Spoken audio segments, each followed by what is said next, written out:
Hey everyone, this is part two of two parts for the Halo 4 analysis video. Now this one's gonna be a little bit more in depth, has some meat on the bones, and also my theory on what the campaign could possibly be about. Now, first off, I want to give you guys a little bit of background information on this, and since 343 said that the Halo Anniversary Edition terminals were going to have a direct resonance with the Halo 4 campaign, I wanted to show you the end part of the last terminal in the game of Halo Anniversary, and I want to see what you guys think about it, and I'll explain it after it's over. I shall renew efforts to make contact with the other rings immediately. This covenant may be useful to me, although I don't think they fully understand what they claim to seek. Still, it makes no difference to me what they believe, as long as they do what must be done. I sound like her. Oh, but what I would not give to have even a single company of Prometheans here right now. Oh, they would most certainly restore order with their trademark lethality. Although, that would mean he would have to be here too. And without the librarian around to temper his rage, well, these reclaimers might almost prefer the Flood. Now there, we saw a symbol, and here I have the Forerunner language translated as Haven, and we saw the symbol this. This is the Didact symbol. Now, the Didact was the commander of the Forerunner military 100,000 years ago during the time of the Forerunner Flood War. Now, the interesting thing is, the Didact went into a cryptum because of some of the actions that he took place. I'm not going to explain the Didact's entire life because it would take me forever. If you want to know more about that, go read Halo Cryptum and Halo, go read Cryptum in, the Forerunner saga. But, hang on here a second. Okay, there we go. Now, the Didact had issues with the Master Builder. Now, the Master Builder was the, basically, the top guy in the Ecumene Council. Not really the Ecumene Council, but the warrior sect. Now, the Didact led the Prometheans. The Prometheans were the warrior sect of the Forerunner military. Kinda. The interesting thing is, the Didact hates humans. Now, 343 Guilty Spark mentioned something about if he was here, bad things would happen. Well, that's possible that in Halo 4, Requiem might be the burial site, kind of, for the Promethean warrior sect, and if that's the case, we're going to have to deal with Mendicant Bias. Now, Mendicant Bias was an AI structure that Didact built with Faber, and I will talk more about him, more about that situation later in the video. But first, let's go back to the campaign. The Promethean Knights. These are the AI that are here to guard Requiem, basically. I have a couple issues with the Promethean Knights, but that's more along the lines of the Forerunner stuff. Here we see just a Promethean Knight in its regular version with the light rifle on it, one of its arms, and the other arm has a hard light blade. Now, there are variants of this. The other variant is, as you see here, is a little bit bigger and has more of a flare on its head, more of a fancy headdress, if you will. These are different.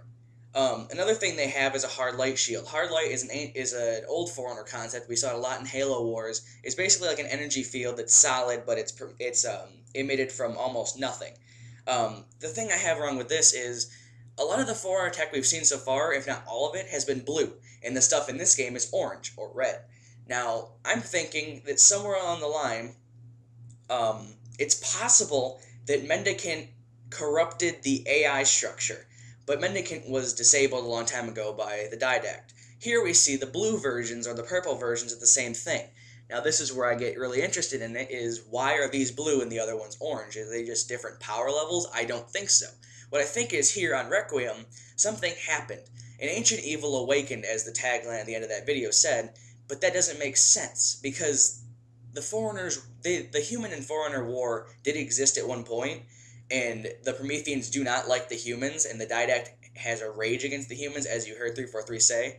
But on Requiem, it's a burial site. And by burial, I mean it's like a cryptum site. It's a place for the cryptums to go, I'm thinking. Now, this is completely speculatory and has no basis in actual, anything. But from my research, this is what I found.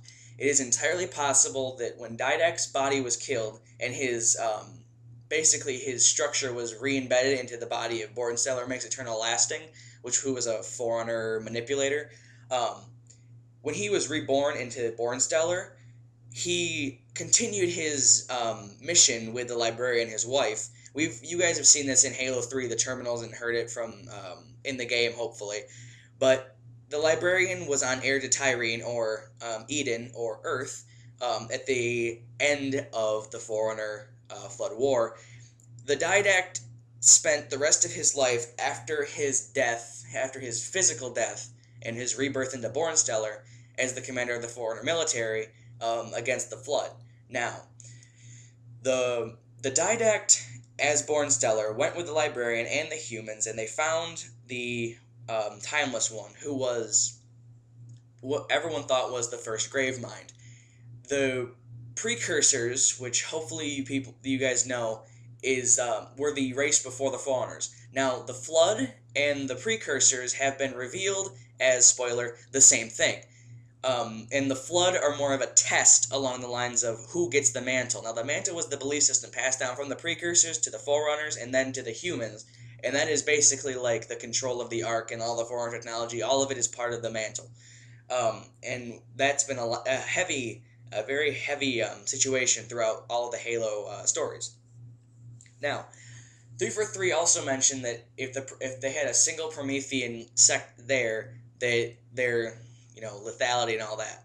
That's true. The Prometheans were like a hardcore, will kill anything you want us to kind of people.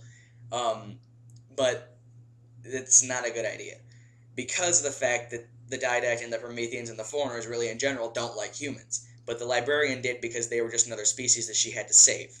Now, back to what Halo 4 might be about. It's entirely possible that after the Didact fired the Halo Ray at the end of the Forerunner Flood War, destroying all sentient life within the Milky Way galaxy with all sufficient biomass to sustain the Flood, all that stuff that you've heard thousands of times throughout the Halo series, it's entirely possible that his Aclea, I can't remember how to say that word, Ancilla, that's what the word is, his Ancilla, his, mental Gaius, his, basically his personality core was put into a cryptum for firing the array. That's entirely possible. Now, the fact that the symbol in the trailer is inverted in red, and it's the same thing as the Didact symbol, leads me to believe that he's either rampant in his mental state, or he's evil now.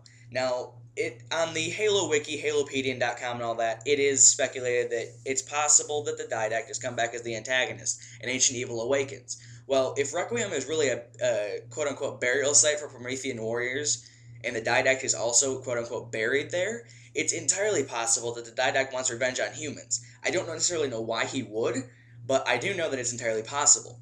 Now, the situation arises with this, is Halo 4 is the beginning of a trilogy, the Reclaimer trilogy. I don't really know how 343 is going to pan this out unless we go to different places. The thing is, I'm worried about is that they're going to mess up something with the Forerunners' history or the Prometheans or anything like that. That will bother me, because I'm a huge Halo fan when it comes to the Forerunner story. I'm pretty much as good as the people that made it when it comes to what the storyline entails. If I've made any mistakes in this video, I do apologize. I'm trying to think of a lot of information in a very small amount of time. And a lot of it probably won't make sense to any of you. But that's what it is. Halo Cryptum, the book. That's a really good book to read before Halo 4, because it explains a lot about how the nearing the end of the Forerunner Flood War happened. Now, what happened is, in the book, I will explain this because this is actually kind of important, is that Faber, or the Master Builder, was with the Didact when they created Mendicant Bias. Mendicant Bias ended up taking over the Halo Array, the original 12 rings, and attacked the Ecumene Council, which is basically like the Forerunner capital. That's where the Ecumene Council takes place. In the end of the book, Mendicant Bias comes and attacks the Ecumene Council on the Didact's trial to come back into the Promethean Warrior sect, I believe is what happened. The Didact disables him for a moment, and ends up, the Didact's body is dead at this point. But the Didact's, mentality is inside Bornstellar. Bornstellar is basically being controlled at this time, and disables Mendicant because Mendicant was created by the Didact in Faber. Faber is an evil, pardon my language, asshole. He hates everything, especially the Didact. He hates the Didact. The problem with that is, in the next book, which I'm struggling, I think it's not Grasslands or Glasslands, but I can't remember what the hell the name of the next book is. The second book in the Forerunner saga, which is going to drive me nuts. Is it Primordial? Might be Primordial, that one.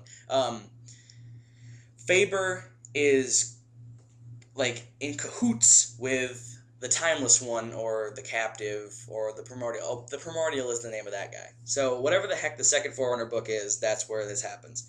I haven't read that one yet, but I've read about it, and that's what's going on in there. So, all in all, my theory is this. It's entirely possible that through the Didact's rage and the word Requiem being a repose of the dead, technically not dead, but are dead, with all the cryptums we've seen and the energy being orange and not blue, it's entirely possible that this entire planet has been either taken over by Nick and Bias, or is in some way corrupted to the point where, as we've seen Cortana going rampant and not letting you leave this planet, that she's being controlled by some evil AI. The Didact symbol should be blue and up and right side up. In this trailer, it flips upside down, locks into place, and says an ancient evil awakens, and that he's been waiting for the Reclaimer. There's an entire possibility that the entire campaign of Halo 4 will be about trying to escape Requiem or trying to defeat Requiem itself, while scaving off all of the Promethean Knights, the Promethean Crawlers, the Promethean Watchers, every other Promethean AI that there has been planted there, all the Promethean warriors that are in the cryptums there, the corrupted Forerunner technology, and the Didact himself. Now, the Didact was a good guy to the Forerunners, but to the humans, he was an evil guy. And the only reason this is because he didn't like humans, and humans hated the Forerunners because they enslaved them in some ancient part like 250,000 years ago. But that's all information that's completely available to everyone on the internet, and I'm not going to go into hours and hours and hours of talking about all the information of how the humans and the Forerunners came to hate each other and all of that. So, there's my theory on what the Halo 4 campaign is going to be about. It's a little bit of background information on everyone else, and I apologize for the screen just being the simple Halo 4 background. I couldn't find enough pictures to cover this entire thing. But, yeah. One more thing I wanted to mention about the Promethean Knights. They are, there's a different variant called the Lancer. I forgot to mention this back when the picture was up. In the trailer, the one that kind of zigzags and teleports and gets really close to you that uses the scatter shot, that is called the Lancer. That's what they do. They're a lot faster and they use the scatter shot because they can get close pretty quickly. Now that's the last thing I wanted to mention. So I want to thank you guys for watching this video. If you stayed through all of this and hear my mumbling and my blah blah blah blah blah, Halo is like my child basically. I love it very much, and I would be happy to answer any comments, questions. If I made any mistakes in this video, please correct them in the comments and tell me. But like I said, it's a lot of information to get out in a very short amount of time. But I will be here watching the comments. I'm on summer vacation now for good. So I'll be here watching comments. Please subscribe for more content. We'll be putting out some gameplay commentaries later. Once we fix that Gears of War 3 thing we had going, we'll fix that and we'll get that out to you too. So thank you for watching. I hope this helped and gave you a little bit of insight on what might happen in Halo 4. If there's anything else I can help you guys with, leave a comment, send me a message, anything. As always, please subscribe for more content, and have a great day, everyone. Veritas out.